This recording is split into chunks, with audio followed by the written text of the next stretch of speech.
After years of large SUVs, crossovers are finally scaling back down to sensible sizes. Here we have two very popular ones at the moment, the Hyundai Kona and the Subaru Crosstrek. The ones we've assembled here today are very different ones for very different buyers, but they still fill a very similar niche. Both of these are roughly mid-grade trims. What we have here is the Crosstrek Outdoor, and here the Kona-n-Line. The Outdoor, by its very name, is skewed more to adventuresome types. Those who get away from their computer screens and go out, ride their bikes, paddle a canoe, go camping, that sort of thing. The N-Line is skewed more towards sport. It takes on characteristics of the really hot Kona N, but not so much the performance upgrades. As they stand, both are quite similar in price, with MSRPs right around the $30,000 mark. Both offer similar power, albeit through very different powertrains. So here's the thing.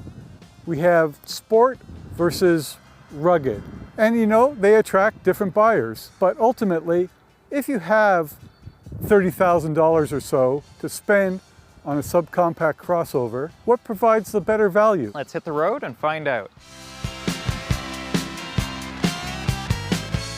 So the Hyundai Kona has been a very popular and well-received model in the Canadian market, and rightly so. This compact cross does a lot of what everyday commuters need it to do, and with modern Hyundai's overall quality and technology, there's a lot of value packed into these things. You know, it's not the full-on N, so it hasn't got the killer engine in it, but 195 pound-feet of torque, 195 horsepower from a 1.6 turbo engine, and what is it, a 7-speed dual-clutch transmission? There's fun to be had. You don't get the dynamic chassis or any of that excitement that you get in the end, but as an everyday commuter that's got a little bit of punch to it, this thing's really quite good. And from a base price of around $30K in this trim, it's a pretty sweet deal. In addition to the cosmetics, the N-Line here gets a lot of really great stuff, like a little pop-up head-up display, not the full windscreen projection that you're used to, but it's a nice touch. More significant, however, is the driving assist, and commuting whether on the highway or in-town traffic is a breeze. It really alleviates a lot of driver fatigue, and this technology really shines over what you get in the Subaru. I like the little touches, the heated steering wheel,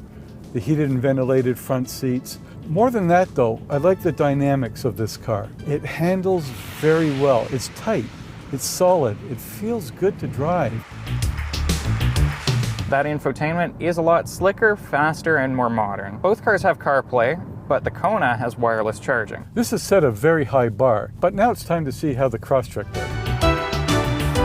So here we are in the Crosstrek Outdoor. It was a new model for 2021, just a hair under $30,500. The big thing about the addition of the Outdoor to the Crosstrek lineup is the 2.5-liter engine. This is the motor the Crosstrek should have had from day one. Puts out 182 horsepower. That's 30 horsepower more than the 2-liter that's been in the Crosstrek since, as I said, day one. That was an engine that provided adequate acceleration, but by no means enough. This makes a big difference. It changes the performance dynamic of this vehicle. Crosstrek's cabin is quieter, and yes, that engine noise is a big factor.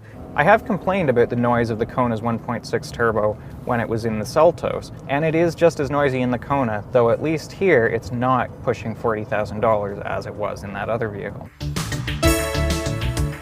On the road, the Crosstrek is a very comfortable, grown-up vehicle. In terms of comfort for long hauls, I'd rather be driving the Crosstrek. It's got more legroom, it's a larger vehicle, so it just generally rides more comfortably. There is significantly more cargo space in the Crosstrek than in the Kona. With the 2.5-liter, the Crosstrek is not a slouch, but it still routes through a CVT. The CVT does afford a smooth ride, but it does the fake shifty thing that kind of negates some of that benefit. Fortunately, it does pay off on fuel economy despite the larger engine. If you do like to head out of the city, the Crosstrek, and particularly the Outdoor, does shine. This comes in with significantly more ground clearance and that overall smoother ride than you get in the Kona. Looking at technology, however, the Crosstrek does feel dated on the highway. This is especially apparent when held against the very slick system in the Hyundai. Adaptive cruise is simply not as smooth in this, lane keeping is not as steady, canceling themselves far more regularly in the Crosstrek than in the Kona. This is also apparent in the infotainment.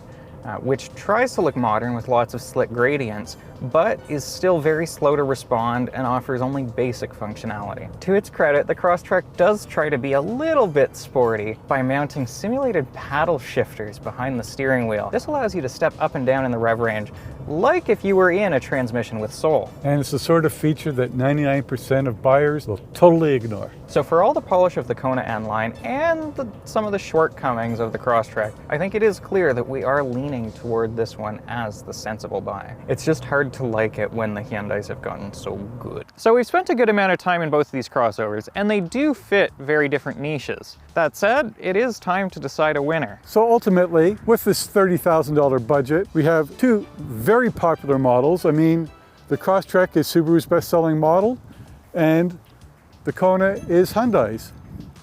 So when it comes down to brass tacks, it's a matter of, in my mind, you get more out of the Crosstrek. It's larger, it has more interior room, it has a little less power, but slightly better fuel economy. It's got more cargo room, you can tow with it, it's got a more comfortable back seat, at least for those of us who have long legs, and it is more solid, the Kona. I like the Kona-n-line.